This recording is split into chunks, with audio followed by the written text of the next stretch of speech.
السلام عليكم ورحمة الله وبركاته إن الحمد لله والصلاة والسلام على من لا نبي بعده وعلى آله وصحبه ومن والاه সুপ্রিয় দর্শক সবাইকে স্বাগত জানাচ্ছি গ্রিন টিভির নিয়মিত আয়োজন ড্রিমওয়ে হোল্ডিংস লিমিটেড নিয়মিত আলোর পথ অনুষ্ঠানে। আমরা জানি পরিবার সমাজের মূল ভিত্তি।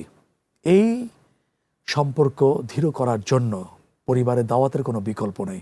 ভালোবাসা সৃষ্টি করার ক্ষেত্রে, কাছাকাছি হওয়ার ক্ষেত্রে দাওয়াতি কার্যক্রমের কোনো বিকল্প নেই। এই বিষয়কে সামনে রেখে আজকের বিষয় নির্ধারণ করা হয়েছে পরিবারে দাওয়াতের গুরুত্ব। এই গুরুত্বপূর্ণ বিষয় আলোচনা পেশ করার জন্য একজন গুরুত্বপূর্ণ ব্যক্তি, বড় আলেমে দ্বীন, বাংলাদেশের আরমানি টোলা ঢাকার ঐতিহ্যবাহী মাহমুদা খাতুন মহিলা কামিল মাস্টার্স মাদ্রাসার স্বনাম ধন্য অধ্যক্ষ হজরত মাওলানা মুফতি মোহাম্মদ বদির আলম সরকার হাফিজাহুল্লাহ তাআলা আমন্ত্রণ গ্রহণ করে আমাদের মাঝে উপস্থিত হয়েছেন।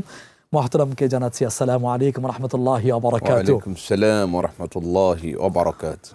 জাযাকাল্লাহ খাইরান মোহতারাম, সময় দিচ্ছেন গুরুত্বপূর্ণ সময় থেকে আমরা কৃতজ্ঞ।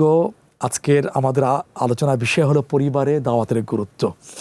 আমরা এই গুরুত্বপূর্ণ আলোচনার প্রথমে আপনার কাছে জানতে চাওয়া, পরিবারে একে অপরকে দাওয়াত দেওয়ার উদ্দেশ্যটা কি? ধন্যবাদ সম্মানিত বিজ্ঞ প্রাজ্ঞ উপস্থাপক। জাযাকাল্লাহ খাইরান। আপনি একটি জীবন ঘনিষ্ঠ এবং ইসলামের গুরুত্বপূর্ণ একটি বিষয় আজকে উপস্থাপন করেছেন। পরিবারে দাওয়াতের গুরুত্ব এবং উদ্দেশ্যটা কি? আসলে দাওয়াতটা কি আগে বোঝা দরকার। কিসের দাওয়াত, কি দাওয়াত, কেন? দাওয়াতটা হচ্ছে ইসলামের দাওয়াত, দাওয়াতটা হচ্ছে দ্বীনের দাওয়াত, দাওয়াতটা হচ্ছে আমলের দাওয়াত, আমালিয়াতের দাওয়াত। কোন আমল? এটা হচ্ছে আল্লাহ পাক তার রসুল, আমাদের নবী, নবীদের নবী, নবীদের সম্রাট নবীজি মুহাম্মদ রাসূলুল্লাহ সাল্লাল্লাহু আলাইহি ওয়াসাল্লামের মাধ্যমে যে দ্বীন দিয়েছেন, যে আমল দিয়েছেন, সেই আমল এবং দ্বীনের দাওয়াত।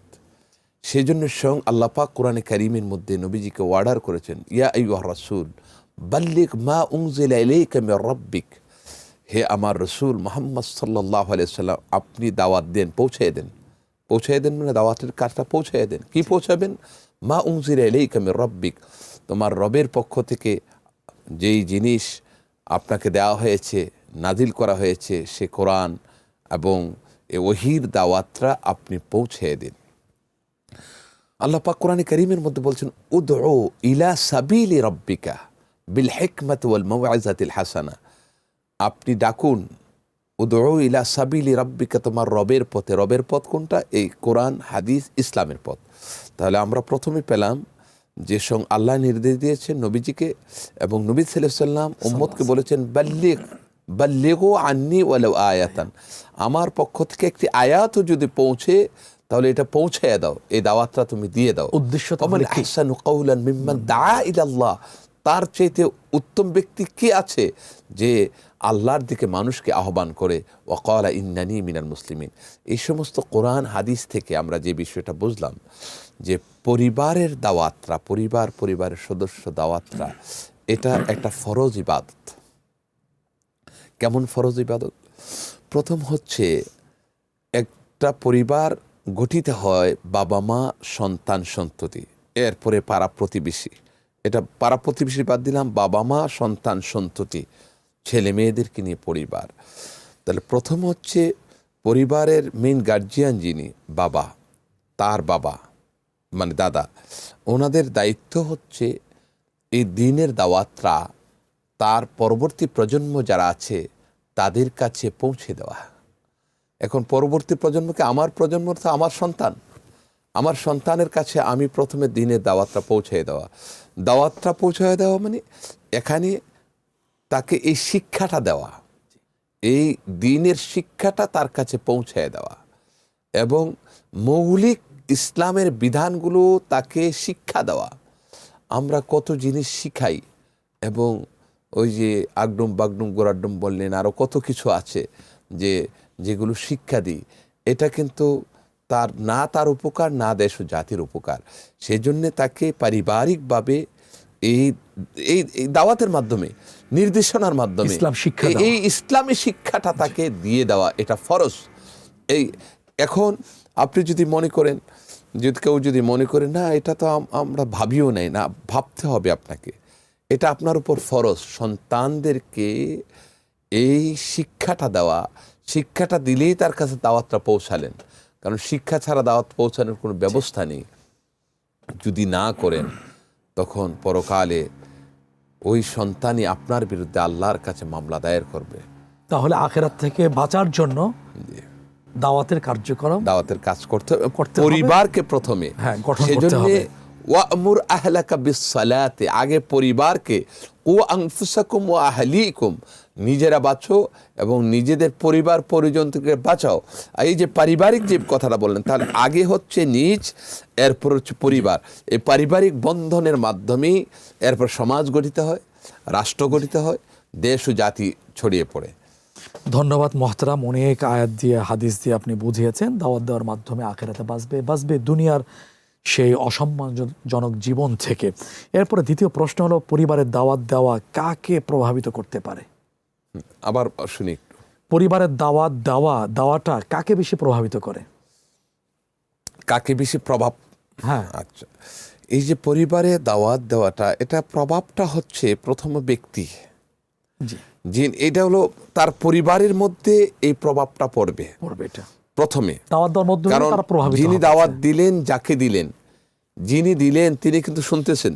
জি, প্রথমে এই জন্যে দাওয়াতের প্রথম উপকারটা যিনি দেয় তিনি পান, দ্বিতীয় উপকারটা যাকে দেয় তিনি পান, তৃতীয় উপকারটা হচ্ছে এই দাওয়াতের একটা রেজাল্ট আছে।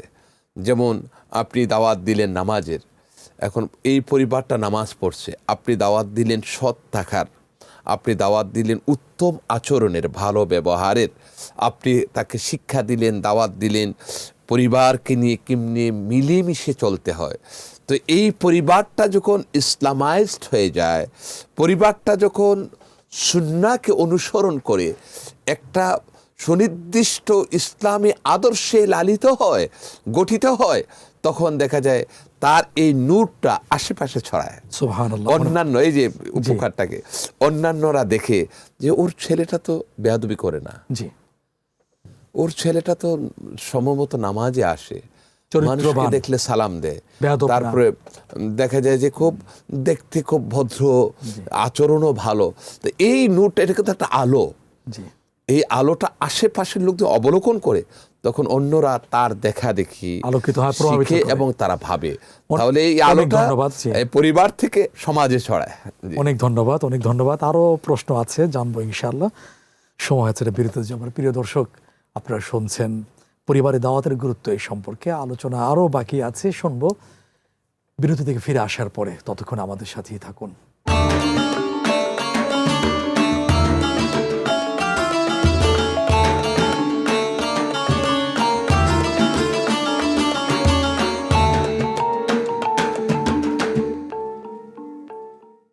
বিরতির পরে আবারও আমন্ত্রণ জানাচ্ছি আলোর পথ অনুষ্ঠানে। আলোচনা পেশ করছেন হযরত মাওলানা মুফতি মোহাম্মদ বদিউল আলম সরকার, হাফিজাহুল্লাহ তাআলা। আজকের আলোচনার বিষয় হচ্ছে পরিবারে দাওয়াতের গুরুত্ব। আমরা বাকি আলোচনায় ফিরে যাচ্ছি। মোহতারাম, আপনার কাছে আরেকটি প্রশ্ন, পরিবারের মধ্যে দাওয়াতের মাধ্যমে ভালো কাজ ও নৈতিক শিক্ষার প্রচেষ্টা কতটা গুরুত্বপূর্ণ, এটা আপনি আমাদেরকে সুন্দরভাবে বুঝিয়েছেন। পরিবারের সদস্যদের মাঝে ঈমান এবং নৈতিকতা বৃদ্ধি করতে দাওয়াতের ভূমিকা কি মনে করেন? এটা ভূমিকাটা তো অনস্বীকার্য। দাওয়াতের ভূমিকাটা নৈতিকতার ভিত্তি এবং নৈতিকতা অর্জনে, ভালো মানুষ হওয়ার জন্যে, সমাজ এর মধ্যে ভালো মানুষ হওয়ার জন্যে, ব্যক্তি ভালো হওয়ার জন্যে এই দাওয়াতের বিকল্প কোনো ব্যবস্থা নেই। আমরা দাওয়াত বলতে দুইটা জিনিসকে এখানে প্রথমে আমি বুঝিয়েছি। একটা হচ্ছে শিক্ষাটা, দ্বিতীয় হচ্ছে আপনি এটাকে বুঝিয়ে আবার বুঝানো, এটাকে আবার উপস্থাপন করা। একটা হলো তাকে শিক্ষাটার মাধ্যমেই তাকে দাওয়াত পৌঁছালেন। দ্বিতীয়ত তার মধ্যে সংশোধনী থাকলে তখন আবার তাকে এটাকে রিফ্রেশ করলেন, আবার তাকে বুঝালেন। তাহলে এর মাধ্যমে ব্যক্তি সচেতন যেমন হবে, পরিবারের ভিত্তিটা মজবুত হবে, একটা আদর্শ পরিবার। আজকে আপনি দেখেন না, সারা পৃথিবীতে আজকে বড় বড় ধনী লোকদের আখলাকগুলো কেমন, তাদের পারিবারিক ভিত্তি বলতে কিছু নাই। আজকে আপনি ইউরোপ আমেরিকাতে দেখেন, তাদের পরিবারগুলো ভেঙে গেছে। ছেলে বাবার সাথে সম্পর্ক নাই, মা বাবার সাথে সম্পর্ক নাই, পরিবারের ভিত্তি নেই। কিন্তু ইসলাম কিন্তু পারিবারিক ভিত্তিটা মজবুত করেছে, এমনভাবে মজবুত করেছে যে দুনিয়া এবং পরকালের চিন্তা পরিবার ভিত্তিক ঢুকিয়ে দিয়েছে। সেই জন্য বলছে, নিজেরা বাঁচাও কো আনফুসাকুম ওয়া আহলিকুম, নিজেরা বাঁচাও, পরিবারকে বাঁচাও। তাহলে এখানে যখন পরিবারের বড় সদস্য যিনি গার্জিয়ান, মূল গার্জিয়ান বাবা, তিনি যখন বৃদ্ধ হয়ে যায়, আমাদের পারিবারিক ভিত্তিটা, ইমানি চেতনাটা, ইমানি মজবুতির কীভাবে আসবে? দেখেন, তখন বলা হয় যে বাবা মার খেদমত করো, এই যে তোমাকে শিক্ষা দিয়েছে। বাবা মাকে কখনোই অবহেলা করা যাবে না, তাদের সাথে খারাপ আচরণ করা যাবে না, তাদেরকে বৃদ্ধাশ্রমে, ওল্ড হোমের মধ্যে তাদেরকে নেওয়া যাবে না, বরং তাদেরকে তুমি লালন পালন করো। তাহলে দেখবা যে তোমার দুনিয়া এবং আখেরাত খুলে গেছে, আল্লাহ পাক তোমার জন্য জান্নাত নির্ধারণ করে দিয়েছেন। তাইলে ইমানি মজবুতি এবং আমলি দৃঢ়তা এবং একটা পরিবারকে সুসংগঠিত করার এই ভিত্তিটা এই দাওয়াতের মাধ্যমেই হবে। এবং পরিবার কেন্দ্রিক যখন হবে, আপনি পরিবারকে, আমি একটা গুরুত্বপূর্ণ তথ্য দিই। আপনি এখন বর্তমানে সারা পৃথিবীর নাসা হচ্ছে বিজ্ঞানের গবেষণা কেন্দ্র আমেরিকার। আসলে এটা ছিল আপনার মিশরের পিরামিডে। প্রথমে এই নাসার মূল কেন্দ্র ছিল এটা মিশরের পিরামিডের মধ্যে বড় যে পিরামিডটা আছে, ওই পিরামিড মানে কবর আর কি, বিশাল। আমরা কি বুঝি এটা, তো আমি কিছুদিন আগে গিয়েছিলাম, আমি সেখানে ঢুকেছি, দেখেছি। তো এই পিরামিডের ভিতরে যখন প্রথম তাদের বিজ্ঞান গবেষণা কেন্দ্র তৈরি করে, সেখানে 3টা বাক্স পায়, বক্স। এই একটা বাক্সের মধ্যে এটা তারা খুলেছে, এটা হচ্ছে 3,500-4 হাজার বছর আগের ইতিহাস। এগুলো 3.5, এই পিরামিড তৈরি হয়েছে 3,500-4 হাজার বছর আগে। তো একটা বাক্সের মধ্যে তারা চিঠি পেয়েছে, 3টা চিঠি। একটা চিঠির মধ্যে লেখা ছিল যে পরিবার ভিত্তিক সমাজ গঠন এবং পরিবারকে বড় পরিবার গঠিত করা, যদি পৃথিবীর মানুষ শান্তিতে থাকতে চায়, যদি সমৃদ্ধিতে থাকতে চায়, ভালো থাকতে চায় সমাজ, তাহলে পরিবার এবং বড় পরিবার গঠন করো, বড় পরিবার ভিত্তিক জীবন করো। তাহলে 3,500-4 হাজার বছর আগে সেখানে আমরা সেই তথ্য পেলাম। কিন্তু ইসলাম কিন্তু এই তথ্য কোরআনের মধ্যে সুস্পষ্টভাবে দিয়েছে যে ওই পরিবারের কথা বলেছে, বারবার পরিবারের কথা এসেছে। নবীজি সাল্লাল্লাহু আলাইহি ওয়াসাল্লাম পরিবারের শিক্ষাটা দিয়েছেন। অতএব আমাদেরকে এই পারিবারিক বন্ধন, পারিবারিক শিক্ষা, পারিবারিক দাওয়াতরা যত মজবুত হবে, সমাজ তত উন্নত হবে। যত মজবুত হবে, যত সুশিক্ষিত হবে, যত বেশি আদর্শিক হবে, যত বেশি চরিত্রবান হবে, তত বেশি সমাজের মজবুত বড় হবে, মজবুতি হবে। আর যদি পরিবার ভেঙে যায়, সমাজ বেঁচতে যাবে, রাষ্ট্র টিকানো সম্ভব হবে না, বিশৃঙ্খলা দেখা দেবে। ধন্যবাদ। পশ্চিমাতে তো বাহ্যিকভাবে এটা খুবই চোখ ধাঁধানো, কিন্তু ভিতরে তো অন্তঃসার শূন্য। এরপরে আরেকটি গুরুত্বপূর্ণ মহতারাম, সেটা হলো দাওয়াতের মাধ্যমে পারস্পরিক বিশ্বাস, সহমর্মিতা বৃদ্ধি এটা পেয়ে থাকে। কিন্তু পরিবারে যারা ছোট আছে, বড় আছে, সবাই তো একই বয়সের না। তাদের মধ্যে দাওয়াত দেওয়ার সঠিক সময় পদ্ধতি কি হতে পারে? এই যে সঠিক সময়ের কথা বলেন, পরিবারের সঠিক সময় তো প্রতিটা মুহূর্তেই সময়, কিন্তু বিশেষ করে আপনি সকালে যখন আপনি ফজরের নামাজ হয়, এখন সকলকে ডাকা। অনেক ফ্যামিলির মধ্যে বুড়া বুড়ি, আমরা বলি বয়স্ক বাবা মা, এরা নামাজ যায়, বাচ্চাদেরকে ডাকে না, সন্তানরা নাক ডেকে ঘুমায় না। এই দাওয়াতের প্রথম সময়টা হচ্ছে আপনার ফজরের সময়। আপনি ফজরের সময় তাকে আপনি উঠছেন, আপনার সন্তানদেরকে উঠানোর ব্যবস্থা করুন, তাদেরকে নামাজ পড়ান, তাদেরকে এই যে সকালবেলা ওঠা, এটা তো স্বাস্থ্যের জন্য যেমন উপকার, ফ্যামিলির জন্য উপকার, সমাজ এবং রাষ্ট্রের জন্য উপকার। তাহলে প্রথম শুরুটা হবে আমার ফজর থেকে। এরপরে আপনি যখন খেতে বসলেন, এই যে শুরু কেমনি করবেন, মুখ্যম সময়টা দেখা যায় পড়াশোনার সময় পড়াশোনা করে, কেউ চাকরি করে, এক এক বয়সের এক এক কাজ করে। এখন কিন্তু খানার সময় অনেক সময় একত্রে হয়, সকালে হোক, দুপুরে হোক, রাত্রে হোক। যখন খানার সময় সকাল মিলে খান, একত্র বসে খান। আপনি ওই একজনে আসলো খেয়ে গেল, এটা প্রতিদিন এমন না হোক, অন্তত মাঝে মাঝে 2-1 দিন পর পর সবাই একত্র বসে, রাত্রের খানাটা তো আপনারা একত্রে খেতে পারেন। সকালে না হয় যার যেমনি চলে গেল সকালবেলায় দ্রুততার সাথে, যখন খানার সময় আপনি দাওয়াতের এই সময়টার কথা বললেন, তখন সুন্দরভাবে আপনি একটা কাউন্সিলিং যেটাকে বলা হয়, নিজেদের মধ্যে যে ঠিক আছে আজকে আমরা কি করলাম, আজকে আমরা দিনের কতটুকু শিখলাম, বা আমাদের মধ্যে কি ভুল ত্রুটিগুলো হলো, একটা এই যে মুহাসাবা, একটা এই নিজেদের মধ্যকার একটা মুশাওয়ারা, পরামর্শ, এটা হলো মুখ্যম একটা সময়, এর পরিবারের সময়। তখন তারা নিজের ত্রুটি, আজকে তুমি এই কাজটা কিন্তু ভালো করো নাই, অথবা এই কাজটা কিন্তু আজকে করা এভাবে ঠিক হয়নি, বা অন্যভাবে করা দরকার ছিল।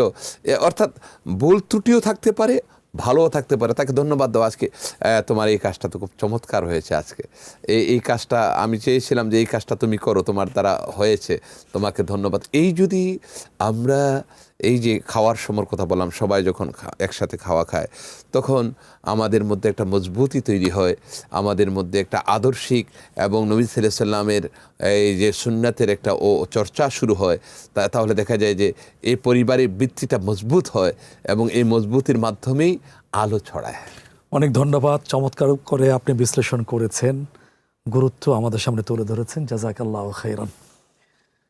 প্রিয় দর্শক, পরিবারের দাওয়াত এটা শুধু পরিবারে খাবারের আয়োজন নয়, এটা হলো হৃদয় সম্পর্কে জোড়া লাগানোর সুন্দর একটি মাধ্যম।